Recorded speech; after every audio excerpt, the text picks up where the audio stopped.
매일 성경 묵상을 돕는 해설 가이드입니다. 안녕하세요. 묵상코치입니다.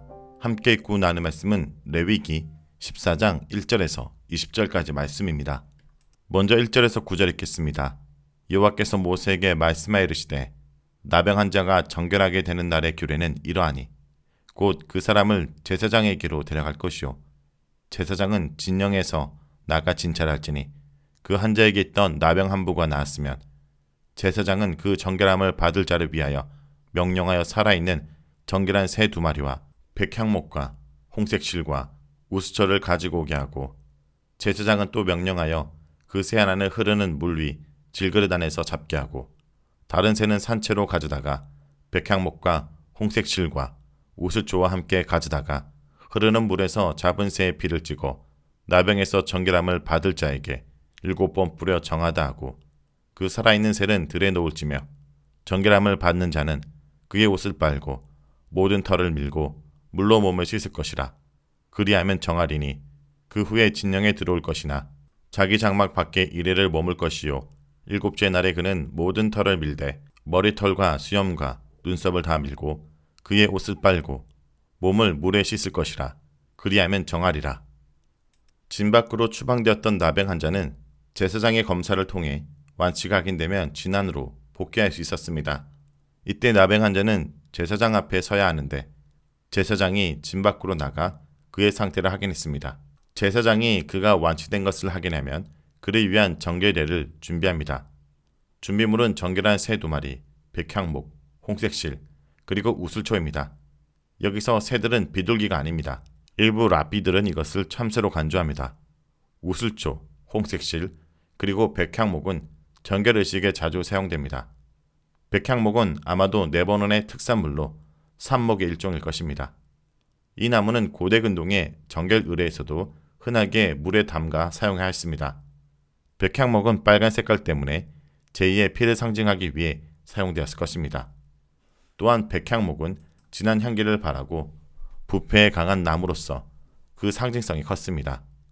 홍색실 또한 동일한 효과, 즉 피의 효력을 상징했습니다. 홍색 염료는 야자수 나무 잎에서 나는 빨간색 벌레 암컷과 그 아래서 추출했던 것으로 보입니다. 우수초는 고대 근동 지역에서 사용됐던 바깥꽃의 일종으로 보입니다. 이것은 물이나 피에 담갔다 꺼내 특정 물건에 뿌리는 방식으로 사용되었습니다. 이것이 유월절에는 문설주에 양의 피를 뿌리기 위해 사용되었으며 시편 51편 7절에서는 제를 씻고 정결케 하는 데 사용되었습니다. 제사장의 명령에 따라 나병 한 자는 먼저 새 한 마리를 흐르는 물, 즉 문자적으로는 살아있는 물에 질그릇을 담그고 새를 그 안에서 도살하여 피가 나오게 만듭니다. 이어서 다른 한 마리는 살아있는 채로 가져온 뒤 백향목과 홍색실을 그 질그릇에 담급니다. 이렇게 백향목과 홍색실이 그릇에 담겨짐으로써 적은 양의 새의 피로 피 색깔이 엷었던 물이 진한 빨간색으로 보이게 됩니다. 제사장은 우슬초를 질그릇 안에 담가 그 핏물을 찍은 뒤 한 자에게 7차례 뿌립니다. 그 후 제사장은 그를 정하다고 선언한 뒤 그 살아있는 새를 들로 날려보냅니다. 여기서 완치된 나병 환자의 부정결의 찌꺼기가 우슬초로 그에게 핏물을 부리는 순간 그 살아있는 새에게로 옮겨간다고 볼 수 있습니다. 그 새가 그의 부정결을 씻고 들판으로 사라짐으로써 그 환자는 일단 깨끗해집니다. 그러나 그가 완전한 정결을 얻은 것은 아닙니다. 여전히 부정결의 찌꺼기가 남아 있습니다. 아마도 3번의 절차가 더 남아 있습니다. 환자는 자신의 옷을 빨고 몸의 모든 털을 밀고 목욕을 해야 합니다. 그리하여 그는 더욱 깨끗해진 몸이 되어 드디어 진영 안으로 들어오도록 허락을 받습니다. 하지만 여전히 그는 완전한 정결을 획득한 것은 아닙니다. 따라서 진영 안에 복귀하되 아직 자신의 집으로 들어갈 수 없으며 7일 동안 집 밖에 머물러야 합니다. 7일째 되던 날 그는 다시 한번 수염과 눈썹을 포함한 몸의 모든 털을 민 뒤 옷을 빨고 목욕을 합니다. 다시 한번 그의 정결이 선언됩니다. 그럼에도 불구하고 그의 정결의식이 완료된 것은 아닙니다. 다음은 10절에서 20절 읽겠습니다. 8째 날에 그는 흠없는 어린 순양 2마리와 1년 된 흠없는 어린 남양 1마리와 또 고운 가루 10분의 3에바에 기름 섞은 소재물과 기름 한 녹을 취할 것이요 정결하게 하는 제사장은 정결함을 받을 자와 그 물건들을 회막문 여호와 앞에 두고 어린 순양 한 마리를 가져다가 기름 한 녹과 아울러 속건제로 들이대 여호와 앞에 흔들어 요제를 삼고 그 어린 순양은 거룩한 장소 곧 속죄제와 번제물 잡는 곳에서 잡을 것이며 속건제물은 속죄물과 마찬가지로 제사장에게 돌릴지니 이는 지극히 거룩한 것이니라.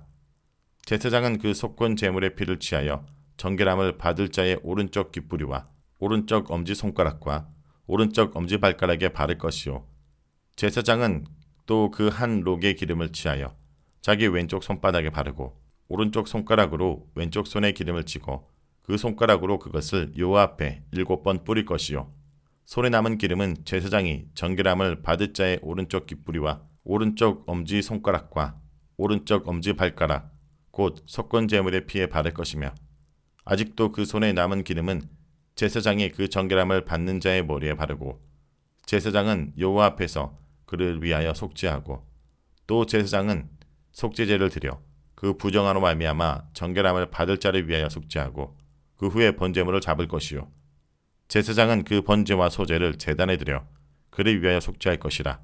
그리하면 그가 정결하리라. 10절에서 20절은 나병 완치자의 복귀 의례입니다. 이 절차는 매우 까다롭고 복잡합니다. 이제 성전에 올라가 가장 중요한 제의적 정결 절차를 밟아야 합니다.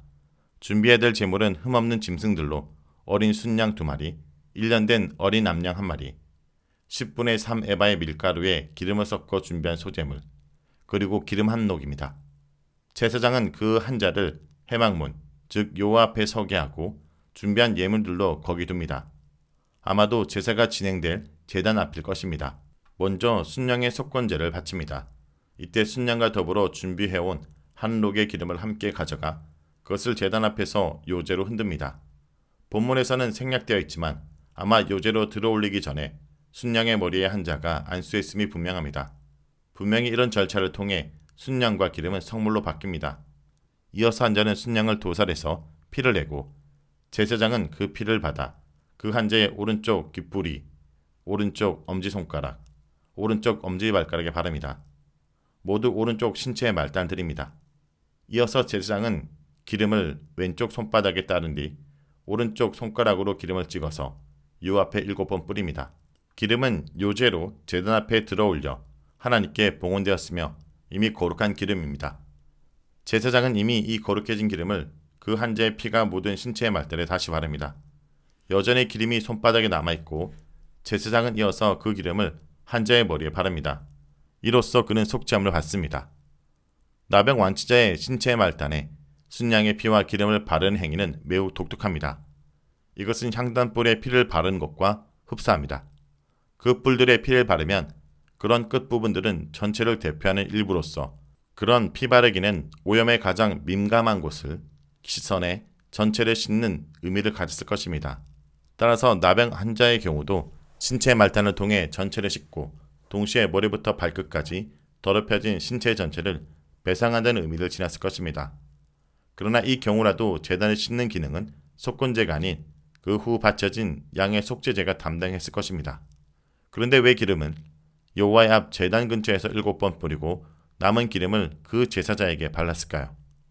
이 기름 뿌리기는 성소와 그 한 자, 양자 모두를 위해 일종의 제성화와 유사한 효과를 내기 위한 특별하고 강력한 정결 의례였습니다. 그만큼 악성 피부병이 중대한 부정결로 간주됩니다. 이에 대한 근거는 이것과 아주 흡사한 제사장 위임식입니다. 그날 모세는 특별하게 제조된 거룩한 향유, 즉 간유를 성소의 모든 기물에 바르고 특히 제단에 7차례 뿌려 성화합니다.